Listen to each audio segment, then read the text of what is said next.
പച്ചത്തക്കാളി പറിക്കാൻ വേണ്ടി വന്നതാണ്.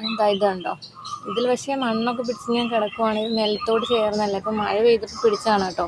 അപ്പം ഞാൻ ഓൾറെഡി 4 പറിച്ചിട്ടുണ്ട്. ഇത് വെച്ച് നമുക്ക് ഒരു കറി ഉണ്ടാക്കാം കേട്ടോ. ഒരെണ്ണം കൂടി ഉണ്ട്, അതൊരു സൈഡ് ഇങ്ങനെ കേടായ കണക്ക് കിടക്കുന്നുണ്ട്. അപ്പം ഞാൻ അതും കൂടി അങ്ങ് പറിച്ചു. പക്ഷെ അത് പഴുത്തു തുടങ്ങി പോലെ ഉണ്ട് കണ്ടിട്ട്. നമുക്ക് പക്ഷെ പച്ച മതിയായിരുന്നു കേട്ടോ. ഞാനതെല്ലാം കൂടി അരിഞ്ഞെടുത്തേ. ആ തക്കാളി നിങ്ങൾക്ക് നീളത്തിലോ അല്ലെങ്കിൽ നടുവേക്കൂടെ ഒന്നുകൂടി ഒന്ന് കട്ട് ചെയ്തിട്ട് അരിഞ്ഞാലും കുഴപ്പമില്ല കേട്ടോ. പിന്നെ ആ ലാസ്റ്റ് പറിച്ച തക്കാളി അത് ചെറുതായിട്ട് പഴുത്തു തുടങ്ങിയായിരുന്നു. പറിച്ചല്ലെന്ന് എഴുതി ഞാനത് എടുത്താണ്. പക്ഷെ അത് പഴുത്ത തക്കാളിയുടെ ആവശ്യമില്ല, പച്ച തക്കാളി മാത്രം മതി കേട്ടോ. കുറേ നേരം ഇങ്ങനെ അരിഞ്ഞ് കഴിയുമ്പോൾ ഉണ്ടല്ലോ എനിക്ക് ചെറുതായിട്ട് കൈ മുറിയുമെന്നൊരു പേടി തോന്നും. അപ്പം ഞാൻ എന്താ ഇങ്ങനെ ആ ചൂണ്ടുവിരലും കൊണ്ട് ഇങ്ങനെയും കൂടി പിടിച്ചിട്ട് ഞാൻ അരിയാൻ തുടങ്ങും കേട്ടോ. പിന്നെ ഇവിടെ ഇരുന്ന 2 മുരിങ്ങക്കോലും ഉണ്ടായിരുന്നു, ചെറുതായിരുന്നു മൂക്കാത്തത്. അതുകൊണ്ട് ഞാൻ പിന്നെ അതും കൂടി വെച്ചുകൊണ്ടിരിക്കണ്ടല്ലോ എന്ന് എഴുതി ഞാൻ അതും കൂടി ഇതിനകത്തോടെ എടുത്തിട്ട്. പക്ഷെ മുരിങ്ങക്കോല് വേണ്ട, ഓക്കെ.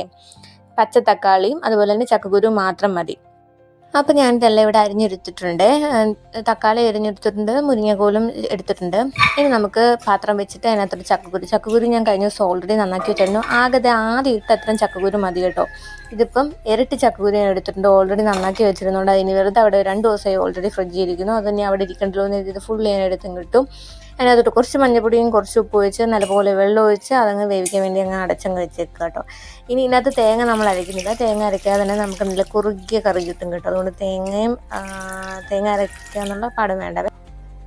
ഇനി നമുക്ക് അത് കടുക് വറുക്കാനുള്ള കുറച്ച് സാധനങ്ങളൊക്കെ സെറ്റ് ചെയ്തെടുക്കണം. അപ്പം ഞാൻ സാധാരണ ചെയ്യുമ്പം അതിനകത്തോട്ട് ചെറുള്ളിയും അതുപോലെ തന്നെ കറിവേപ്പിലയും മാത്രം എടുത്ത് ആണ് കേട്ടോ ചെയ്യാറ്. പക്ഷെ ഞാനിവിടെ ഇന്നിപ്പം 2 ഉണക്കമുളകും കൂടി എടുത്തിട്ടുണ്ട് കേട്ടോ. അപ്പം നമുക്ക് ചെറുള്ളിയും ഉണക്കമുളകും പിന്നെ കറിവേപ്പിലയും കൂടി ചെറുള്ളി ഇങ്ങനെ കുരുകുര അത് നിങ്ങൾക്ക് അറിയാമല്ലോ, കുരുകുരാന്ന് അരിഞ്ഞെടുക്കുക. പിന്നെ അതിൻ്റെ കൂടെ ഒരു വെളുത്തുള്ളി വേണമെങ്കിൽ ഇടാം, വേണമെങ്കിൽ ഇടണ്ട. ഈ ഗ്യാസിൻ്റെ ഒക്കെ പ്രശ്നമുള്ളവർക്ക് ചക്കക്കുരു കഴിക്കുമ്പം വയറിനൊന്നും ഇതാവാതിരിക്കാൻ വേണ്ടി നമുക്ക് വെളുത്തുള്ളി വേണമെങ്കിൽ ഇടാം കേട്ടോ. അപ്പോൾ അത്ര എടുത്ത് പെട്ടെന്ന് ഇങ്ങനെ അരിഞ്ഞ് സെറ്റാക്കി എടുത്തിട്ടുണ്ട്. അപ്പോൾ അത് ഇനി നമുക്ക് ഇത് ചക്കക്കുരു വെന്തോന്ന് നോക്കാം. അപ്പോൾ ചക്കക്കുരു ഞാൻ ആക്ച്വലി ഇങ്ങനെ ഇടയ്ക്കിങ്ങനെ എടുത്തിട്ടുണ്ടല്ലോ, അതിങ്ങനെ വെന്ത് വരുന്നതിനനുസരിച്ച് അതിങ്ങനെ ഉടച്ചു കൊടുക്കും. അപ്പം നല്ലപോലെ ഇങ്ങനെ കുറുകിയിരിക്കും, നല്ല കൊഴുപ്പുണ്ടാവുമല്ലോ. അപ്പോൾ ഇതിങ്ങനെ ഉടച്ചു കൊടുക്കും. അത് കഴിഞ്ഞിട്ട് ചക്കക്കുരു ഇങ്ങനെ ഒരു 3/4 വേവൊക്കെ ആയിക്കഴിയുമ്പോൾ, 3/4 വേവ് ആവണ്ട, അതിന് മുന്നെയാണ് ഞാൻ ഈ തക്കാളിയും അതുപോലെ തന്നെ ഈ മുരിങ്ങക്കോലും കൂടി അതിനകത്തോട്ട് ഇട്ട് കൊടുക്കുന്നത് കേട്ടോ. പിന്നെ ഇതിന് മുന്നേ ആദ്യമേ തന്നെ കുറച്ച് കറിവേപ്പിലയും കൂടി അതിനകത്തോട്ട് ഇട്ടിട്ടുണ്ടായിരുന്നു കേട്ടോ. ഓക്കെ.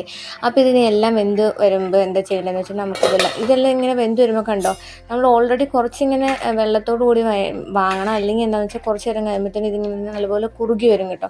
അപ്പോൾ ആദ്യം വെള്ളം ഇച്ചിരി കൂടുതലാണെന്ന് തോന്നിയാലും കുറച്ച് നേരം കഴിയുമ്പോഴത്തേനും ഇതിനൊന്നും കുറുകും കേട്ടോ. എന്നിട്ട് ഞാൻ ഒന്നുകൂടി ചക്കക്കുരു മാത്രം ഇട്ട് നല്ലപോലെ ഒന്ന് ഉടച്ചുകൂടി എടുത്ത് എന്നിട്ട് ഇതിങ്ങനെ മാറ്റി വേറെ മാറ്റി വേറൊരു സ്ഥലത്തേക്ക് വയ്ക്കുക. എന്നിട്ട് അതിനകത്തോട്ട് നമുക്ക് എന്ത് ചെയ്യുക, കടുക് വറുത്തിടാം. ഓക്കെ. അപ്പോൾ ഞാൻ അതിന് വേറൊരു പാത്രം വെച്ചിട്ട് ഞാനിത് വെളിച്ചെണ്ണ, ഈ ബോട്ടിൽ കണ്ടോ, ഈ ബോട്ടിൽ എനിക്ക് ഭയങ്കര ഇഷ്ടമുള്ളൊരു ബോട്ടിലാണ്. ഞാൻ എൻ്റെ ഡിസ്ക്രിപ്ഷനിൽ ലിങ്ക് കൊടുത്തേക്കാവേ. ഭയങ്കര യൂസ്ഫുള്ളാണ്. എൻ്റെ അടപ്പാണെങ്കിലും നമുക്ക് ഓയിലൊക്കെ ഇട്ട് വയ്ക്കാൻ പറ്റിയൊരു ബോട്ടിലാണ് കേട്ടോ.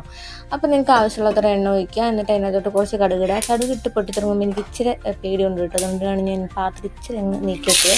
അതിനകത്തോട്ട് നമ്മൾ അരിഞ്ഞ ഉള്ളിയും മുളകും കറിവേപ്പിലയും എല്ലാം കൂടി ഇട്ടിളക്കുക. എന്നിട്ട് അത് മൂത്ത് തുടങ്ങും. അതിനകത്തോട്ട് മുളക് പൊടിയും കൂടി ഇടുക കേട്ടോ. ആവശ്യത്തിന് ഞാൻ മുളക് പൊടി ഇട്ട് ഞാൻ വീഡിയോ എടുക്കാൻ മറന്നുപോയി.